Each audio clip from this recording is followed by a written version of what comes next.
The legendary comedy Police Academy has brought laughter to millions of viewers around the world. But behind those immortal roles are heartbreaking losses. In this video, we will look back at the journeys and lives of 14 Police Academy stars who have passed away, to remember the faces that made up the legend of the time. Bubba Smith as Moses Hightower. Charles Aaron Bubba Smith was born on February 28, 1945 in Texas. At 39, he became an unforgettable character to audiences around the world as Moses Hightower, a tall, gentle officer in the police academy from Part 1 to Part 6. Besides his comedic personality, Bubba was an NFL football legend, being selected first overall in the 1967 draft and winning Super Bowl V with the Baltimore Colts. Illness had worn away his body, while the image of a steel hero became a psychological burden he could not shake off. On August 3, 2011, Bubba Smith was found dead alone at the age of 66. The cause? Acute drug poisoning and heart failure.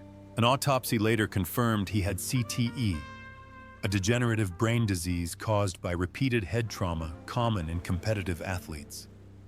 His heart was twice its normal weight at the time of his death, a poignant symbol of the price paid for sporting glory. Marion Ramsey as Laverne Hooks. Marion Ramsey was born on May 10, 1947 in Philadelphia. At 37, she made her mark in film history as Officer Laverne Hooks, the timid but surprisingly courageous policewoman in Police Academy, from Season 1 through Season 6. Her soft, high-pitched voice became iconic, making Hooks a character audiences would never forget. But the role ultimately became a gilded cage, trapping Ramsey in a single on-screen identity. Too boxed in, Ramsey was rarely cast in other roles. Hollywood couldn't look beyond her squeaky voice in Police Academy, ignoring the fact that she was also a talented stage actress, performing on Broadway and touring nationally in Hello, Dolly. Her personal life mirrored her professional disappointment. After a failed marriage, Marion withdrew from relationships altogether. Childless and without any family, she lived alone in her home in Los Angeles. In her final years, Marion's health rapidly declined. Although the specific cause of death was not released, she suffered a brief illness before passing away on January 7, 2021, at the age of 73. Close friend Nell Carter once revealed that Marion was a very private person, often hiding her pain behind a smile. Her estimated net worth at the time of her death was only about $500,000, a modest figure compared to the emotional impact she left on audiences. But the greatest tragedy was not material. It was being stuck in a role that was so successful that she never had the chance to truly see herself for who she was. George Gaines as Eric Lessard. George Gaines was born on May 16, 1917 in Helsinki, a Russian-born Dutch talent who served in the Royal Netherlands Navy during World War II. Before becoming a U.S. citizen, he was 67 when he captured the hearts of audiences around the world as Commander Eric Lessard, the bumbling but lovable commander of Police Academy throughout the 7 seasons. With his deep voice, innocent expressions, and humorous but meaningful antics, he became the soul of the series, an irreplaceable role. But behind his illustrious career and endearing personality was a life full of profound chapters. Gaines served in Sicily, Anzio, and the Adriatic, a history that Hollywood rarely mentions. He had a long and happy marriage to actress Alan Ann McCleary, but tragedy struck in 1989 when their son, Matthew, a former Olympic kayaker, died in a car accident in India. It was a loss that left a deep wound in Gaines, and many believe he became more withdrawn after that moment. In his later years, his health declined, his eyesight deteriorated, his memory faded. But he retained the charm and kindness that characterized both him and Commander Lessard. On February 15, 2016, George Gaines passed away at his daughter's home in North Bend, Washington, at the age of 98. He left behind an estimated $2 million estate, a modest home, and millions of smiles to share with audiences around the world. David Graff as Eugene Tackleberry. Paul David Graff was born on April 16, 1950, in Zanesville, Ohio. At age 34, he made movie history with his career-defining role as Sergeant Eugene Tackleberry in Police Academy. As a gun-obsessed but fiercely loyal and devoted officer, Graff's Tackleberry became an enduring icon across 7 films. His character forever brought laughter to millions around the world. But behind his explosive humor was a life of quiet pain. Despite a steady career that included guest appearances on hit shows like Star Trek, Seinfeld, The West Wing, and Home Improvement, Graff never quite escaped the shadow of Tackleberry. A familiar face on television, he struggled with a lingering sense of powerlessness, haunted by the belief that he would always be a supporting character, never a true star. Contrary to some misinformation, David Graff has only been married once, to actress Katharine Graff in 1983. They have 2 sons together, but the constant pressure of work and the relentless pace of work often left him stressed.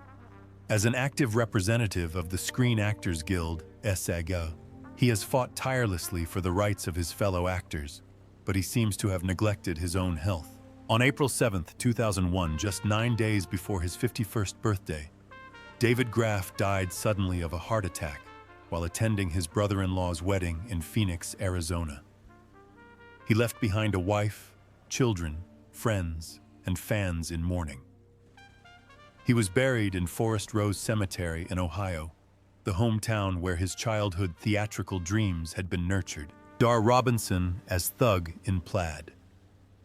Dar Allen Robinson was born on March 26, 1947 in Los Angeles, growing up surrounded by trampolines, gymnastics mats, and a love of danger. At 37, he appeared in Police Academy in 1984 as a checkered-shirted thug, a small role that barely hinted at his immense legacy. With 19 world records and 21 firsts in death-defying stunts, Dar Robinson was more than just a stuntman. He was a living Hollywood legend until the day he died. Robinson was the first person to jump 700 feet from the CN Tower, fall 220 feet from the Hyatt Regency, launch a car over the rim of the Grand Canyon, and free fall from a helicopter 311 feet, all with precision calculations. He hasn't broken a bone in 13 years, but ironically, his only fatal fall wasn't even a major stunt. On November 21, 1986, on the set of Million Dollar Mystery, Robinson was performing the film's main stunt. While performing a simple motorcycle chase for extras, which wasn't even a planned stunt, he lost control of his motorcycle and plunged off a cliff, dying instantly at the age of 39. The medical team left the scene, believing the dangerous part of the shoot was over. His fortune was estimated at $300,000. He suffered a failed marriage and left behind 2 sons, including Sean Robinson, who followed his father into the stunt business before also dying of heart failure at a young age. Close friends recall that Dar always lived with a sense of dread about death, and in some ways, he accepted it. Doug Lennox as gang leader. Douglas Joseph Lennox was born on January 21, 1938 in Canada. At the age of 46, he played the main villain in Police Academy, 1984. A gang leader with a stern, cold demeanor that left a lasting impression. In real life, Lennox is an incredibly versatile artist, actor, author, and broadcaster. He began his radio career in 1965 and quickly became one of the most familiar voices on Canadian radio before moving into film and television. He appeared in dozens of series, including The New Avengers, Cold Squad, Relic Hunter, Earth, Final Conflict, and X-Men: The Last Stand. However, despite his versatility and persistence, Lennox never landed a breakout leading role.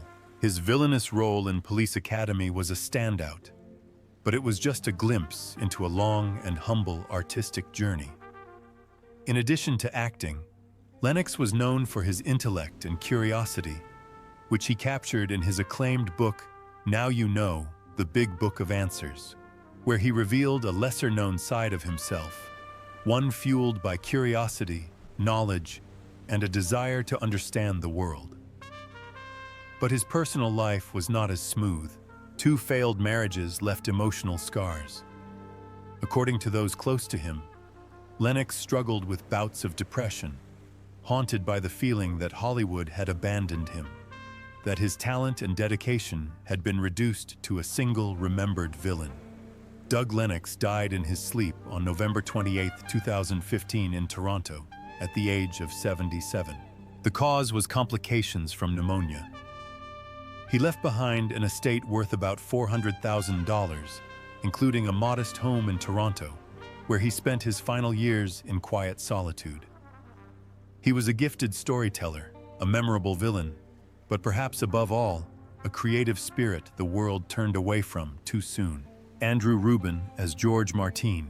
Andrew Harold Rubin was born on June 22, 1946, in New Bedford, Massachusetts, to an educated Jewish family. After graduating from the American Academy of Dramatic Arts, Rubin emerged as a promising face on American television, with roles in Shazam, The Jeffersons, and Hometown. But it wasn't until he was 38 that he made his mark as the charming, mischievous, womanizing George Martin in the first Police Academy film, 1984. Instead of opening the door to stardom, George Martin turned out to be the pinnacle of Rubin's career. Subsequent roles dwindled, and he was reduced to supporting roles and occasional television appearances. Fame never came as he had hoped, and Rubin gradually withdrew from the public eye, all but disappearing from Hollywood's radar. Few people knew that behind his humor and charisma was a decades-long battle with nicotine addiction, a silent killer that eventually claimed his life. On October 5, 2015, Andrew Rubin died in Los Angeles of lung cancer at the age of 69. He was married once, but kept his personal life largely private, spending his final years in solitude. At the time of his death, his estate was valued at around $1 million, including a modest home in Los Angeles, where he spent his time painting, writing, and living away from the limelight. George R. Robertson as Henry J. Hearst. George Ross Robertson was born on April 20, 1933 in Canada. At 51, he became a household name for his portrayal of Police Chief Henry J. Hearst in the Police Academy series. With a mix of grit and humor, he brought weight to the role, which ran in the first 6 films from 1984 to 1989. Hearst's grumpy exterior hid a heart of resignation, endearing him to fans for decades. After Police Academy, however, George R. Robertson took a quieter path, away from the noise of Hollywood. Despite appearing in 3 Oscar-nominated films, Airport, Norma Rae, and JFK, he remained a humble, hard-working supporting actor, more devoted to his craft than to fame. His personal life, however, told a more troubled story. 2 failed marriages kept him away from his family, especially in his later years. Relatives said he often lived alone in his Toronto home, haunted by a sense of abandonment from the industry that had once embraced him. Although his role as Hearst brought him public affection, it did not erase the emptiness that crept into his mind when the spotlight was turned off. George R. Robertson died on January 29, 2023, at the age of 89. His fortune was estimated at $1 million, mostly from real estate and film royalties. While his passing did not cause any drama or scandal, his tragedy lies in his silence, being remembered and forgotten at the same time, as the line between fame and solitude blurs in memory. Joyce Gordon as Mrs. Thompson. Joyce Gordon, born March 25, 1929 in Des Moines, Iowa, is not only an actress, but also one of the most outstanding female pioneers in the history of American television. At age 49, she appeared as Mrs. Thompson in Police Academy, 1984, a small role that helped define the film's signature comedy. But in a career that spanned decades, the role was a quiet note on a long journey of groundbreaking, often unsung achievements. In the 1950s, Joyce Gordon became the first woman to narrate a live television commercial, an act that was almost unthinkable for a woman at the time. She was also the first female announcer at a nationally televised political convention, and the first woman to serve as president of the Screen Actors Guild, SAG local chapter, leading the New York chapter since 1966. Far from being known as the Lady in the Glasses, her affectionate media nickname, Joyce became the familiar voice behind countless automated telephone recordings that millions of Americans hear every day. From the number you have dialed is not in service. Please dial first the area code. She was also the English-language voice for European film legends such as Claudia Cardinale and Jean Moreau, including in Once Upon a Time in the West. On the radio, she voiced Cherry in Mark Trail and Barbara Miller in My Son Jeep. Gentle yet enduring, she was an integral part of American audiovisual culture for decades. Joyce's private life was simple and thoughtful. She spent more than 50 years with actor Bernard Grant and raised 2 children, but her final years were spent quietly and somewhat forgotten. She died on February 28, 2020, at the age of 90, not in 2008, as some reports have erroneously reported, and left behind a massive cultural legacy, although her estimated net worth is only around $500,000. Despite all that she pioneered, contributed, and created, what is perhaps most upsetting is that the world only remembers her for her small role in Police Academy, Beth Amos as the little old lady. Theodore Ross Roberts was born on June 30, 1934 in Zanesville, Ohio. At the age of 50, he appeared in Police Academy in 1984 as Captain Reed. Although Ross's screen credits were brief, he was already a highly regarded actor, winning a Tony Award for his role as Lion in The Wiz, a role he reprised in the film version alongside Michael Jackson and Diana Ross. However, despite his stage success and powerful presence, his film career never took off as many had hoped. Raised by a nightclub singer mother, Ross was drawn to the spotlight of the West 5th Street nightclub scene at an early age. After completing his military service, he traveled across the United States singing, eventually landing in Los Angeles, where a small role opened the door to Broadway. With his powerful voice, charismatic stage presence, and undeniable charisma, Ross was often relegated to supporting roles, even when sharing the screen with legends like Richard Pryor and James Earl Jones. His personal life was equally tumultuous. A failed marriage left him withdrawn and emotionally distant. Friends spoke of the lavish parties he threw, but behind the excitement was a lonely soul who yearned for deeper recognition. In 1997, he returned to Dayton and opened a jazz club called Your Place, where he occasionally performed. In 1998, he suffered a stroke from which he never fully recovered. Ted Ross died on September 3, 2002, at Good Samaritan Hospital at the age of 68. His estate, estimated at $1 million, consisted largely of a small house in Dayton, where he quietly closed out a life once considered a star, but haunted by untapped potential. Hugh Wilson, as Angry Driver, Hugh Hamilton Wilson Jr., born August 21, 1943 in Miami, Florida, was one of the most talented creators in television and film in the 1980s and 1990s. At age 41, he not only directed, but also appeared briefly on screen as Angry Driver in Police Academy, 1984, a comedy that became a worldwide hit and launched a long-running series. But that was only a small part of his remarkable journey. Wilson was the creator of the popular sitcom WKRP in Cincinnati, which received multiple Emmy nominations and a Humanitas Award. He also directed The First Wives Club, 1996, a landmark feminist comedy that grossed over $181 million worldwide and launched the careers of Bette Midler, Goldie Hawn, and Diane Keaton. Behind that success, however, was a complicated personal life. Although he married Charters Smith in 1979 and had 5 children, Wilson had gone through 2 previous divorces, partly due to the pressures of fame and relentless work. He once admitted that the spotlight had left him emotionally drained, that his career had overshadowed his personal life. A devout Catholic and later a visiting professor at the University of Virginia, he carried the silent burden of feeling he had missed out on so much precious family time. Wilson died on January 14, 2018, in Charlottesville, Virginia, at the age of 74, after battling lung cancer and emphysema. He left behind an estate worth about $2 million, including a modest home in Virginia that was his peaceful retreat after decades of navigating the high-pressure world of Hollywood. Deborah Lee Scott as Violet Fackler.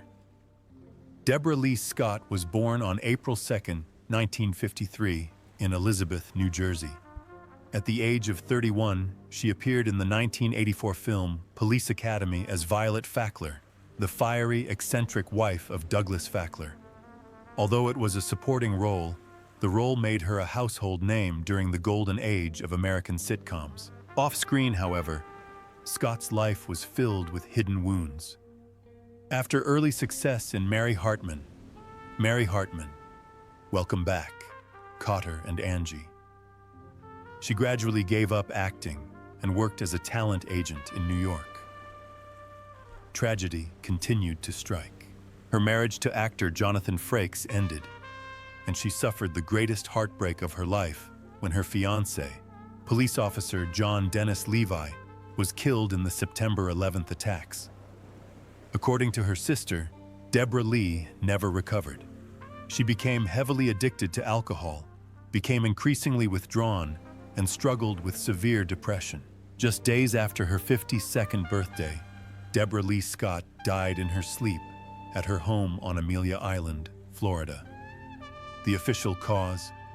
Complications from cirrhosis of the liver, linked to years of alcohol abuse. Her estate was worth an estimated $300,000, a modest sum given the fame she once enjoyed.